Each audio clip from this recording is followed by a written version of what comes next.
Hello મિત્રો, કેમ છો બધા મજામાં? તો આજ ફરી એકવાર હું એક કાઠિયાવાડી બહુ સાદી એવી સબ્જીની રેસીપી લઈને આવી ગઈ છું. તો છે આજે દૂધી અને દાળની સબ્જી, કે દૂધી અને દાળ અમે વિલેજીસમાં કઈ રીતે બનાવે છે.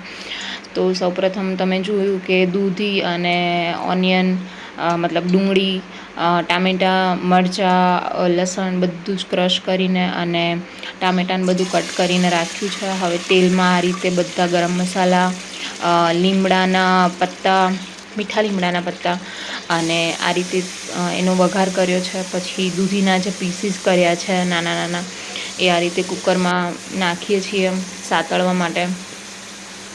ત્યારબાદ તમે જોઈ શકો છો બધી જ દૂધી છે જે એ ધીરે ધીરે એડ કરી રહ્યા છે. હવે જે બધું સમારીને રાખ્યું હતું, ડુંગળી છે, ટામેટાં છે, એ ધીરે ધીરે એડ કરીએ છીએ.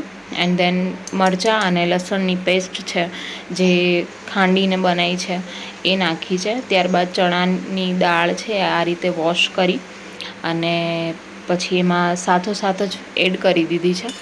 અને બધા જ મસાલા, જીરું છે, ધાણા જીરું, હળદર છે, ચટણી છે, મીઠું સાથે જ એડ કરી દઈએ છીએ.